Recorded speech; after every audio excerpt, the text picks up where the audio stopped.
e o conhecimento, e conhecimento aqui em sentido amplo, não é? Técnico, portanto, a antecipação da possibilidade de concretizar a escolha e dos custos de concretizar a escolha, influencia também a própria, as outras áreas, não é? Nomeadamente a praxeologia. Portanto, as quatro, como há pouco o Cristiano disse, quer dizer, não são estanques, são quatro dimensões de análise, são quatro aspectos conceptualmente distintos, são dimensões separadas, mas que, ou seja, são elementos diferentes quando você tem a ação humana, são diferentes aspectos que você observa, não é? Que você observa, quer dizer, agora já estou parecendo positivista, não é?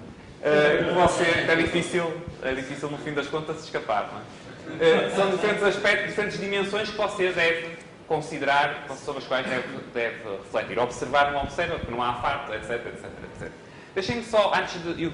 ainda temos tempo para depois colocar mais questões gerais, só resumir que, para concluir, estamos ficando um pouco apertados de tempo, esta questão das limitações do método praxeológico são coisas que já falei, mas só para sintetizar agora aqui nesta parte final. Portanto, limitações, para além desta delimitação, para além da delimitação, portanto, das fronteiras, não é? Portanto, o que a praxeologia trata e o que a praxeologia não trata, e é tratada pela ética, pela psicologia e pela técnica, ou tecnologia, como o Rothbard chama, recordar limitações. Primeiro, a praxeologia não nos diz nada sobre fins. Okay? A praxeologia não nos diz nada sobre fins. E segundo, a praxeologia, sem voltarmos àquela discussão do estatuto do axioma praxeológico, podemos voltar na discussão se quiserem, mas agora, para efeitos de explicitar este aspecto, não vou voltar a esse ponto. A praxeologia implica também uma margem de crença nos tais postulados fundamentais, como qualquer forma de conhecimento implica. Ou seja, os princípios lógicos basilares, fundamentais, por definição, se forem de facto os princípios lógicos basilares fundamentais, não podem ser dedutivamente demonstrados. Porquê é que eu não posso dedutivamente demonstrar esses princípios? Porque se eu os fosse demonstrar dedutivamente, eu teria que os demonstrar com base noutros princípios. E então eles já não seriam os princípios basilares, seriam os outros. Por sua vez, se esses outros também pudessem ser dedutivamente demonstrados, então também esses não seriam basilares. Portanto, em última instância, estes princípios lógicos fundamentais basilares são princípios que se enquadram dentro do que chamamos na última sessão a tal margem de crença e que não podem ser dedutivamente demonstrados. Pronto, era só isto que queria concluir. Agora podemos continuar com as questões, que ainda temos alguns minutos. Uma terceira limitação seria a capacidade de previsão, né? Pode repetir?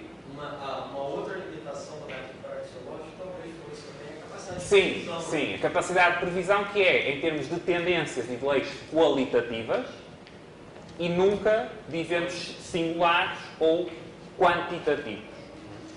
Sim, também será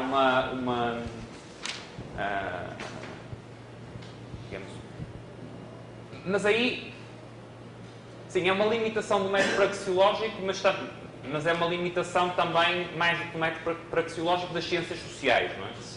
Então, não é... uma exclusividade. Ou seja, não é tanto como a questão de ter coisas que são tratadas pela praxeologia, e pela ética e pela psicologia. Quer dizer, não é tanto como dizer... Nós, ao dizer que é uma limitação, não estamos dizendo que há outro método que permite fazer previsões. Estamos dizendo que, portanto, a limitação aí não é bem do método praxeológico, é das próprias ciências, das ciências sociais, entendidas num sentido não positivista. Uma dúvida ali seria, na verdade, gostaria de um exemplo, assim, para onde chega a fronteira da praxeologia com a tecnologia. Porque as outras ficaram claras para mim, a ética e a psicologia. Ok. Agora, a fronteira entre o conhecimento da praxeologia e da tecnologia, um exemplo eu acho que ajudaria a. Ok, eu dei o exemplo há pouco da porta e do marceneiro, mas deixa-me pensar num outro. Vamos imaginar que você decide escolhe, não é? Realizar um determinado investimento. A concretização dessa escolha vai passar depois por uma série de aspectos técnicos, ou seja, de plataformas, se for um investimento em mercados financeiros, de plataformas de trading, de aspectos do sistema bancário, etc, etc. Todos esses aspectos técnicos / tecnológicos, não é? Eu creio que técnicos é uma expressão melhor, são aspectos que vão condicionar a concretização da sua escolha, sem que, no entanto, estejam, digamos assim, vou usar uma palavra que não gosto muito de usar porque tem muitas conotações diferentes, na essência da escolha. Não estão no núcleo fundamental da categoria conceptual da escolha, mas, ao mesmo tempo, são aspectos técnicos inescapáveis para a concretização da escolha. Não é? Acabam influenciando também na escolha. E acabam influenciando também, quer prospectivamente, quer retrospectivamente. Quer dizer, se tiver o tal analista técnico, o tal investidor que está se guiando por análise técnica, não é? Para além dos outros aspectos éticos, psicológicos, praxeológicos, também a ação dele também há de depender de como é que ele concretiza a ação. Por exemplo, se eu tiver acesso a uma plataforma de trading que permite fazer os movimentos, fazer as transações rapidamente e a baixo custo, a concretização da ação tem implicações diferentes. Ainda que essas condições técnicas em si mesmas não sejam do domínio da praxeologia, não é? Mas acabam influenciando, sendo de uma dimensão distinta. Conheço algumas pessoas, principalmente assim, mais jovens, que com base na praxeologia e até no próprio amor que elas têm pela liberdade, defendem coisas polêmicas, como, por exemplo, a legalização das drogas, né? Quer dizer, a praxeologia não tem o que dizer a respeito disso. Ela explica tanto o mercado de drogas como o mercado de, vamos dizer, fraldas para bebês, né? Quer dizer, nesse caso, eu costumo tentar argumentar que nós devemos passar da praxeologia para o plano ético e moral. O professor concorda com... Concordo inteiramente. Como o professor Iório muito bem disse, em termos... A praxeologia tanto explica o mercado das drogas, como explica o mercado de trabalho, como explica o mercado da prostituição, como explica o mercado de fraldas para bebê.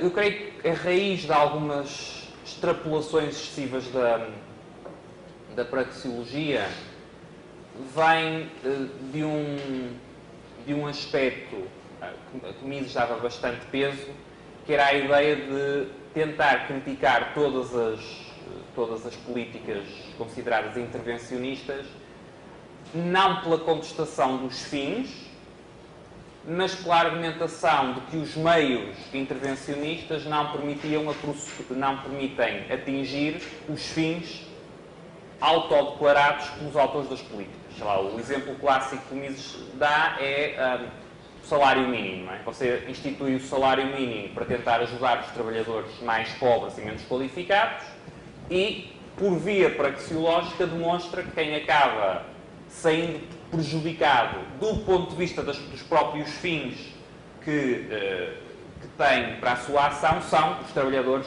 mais pobres e menos qualificados.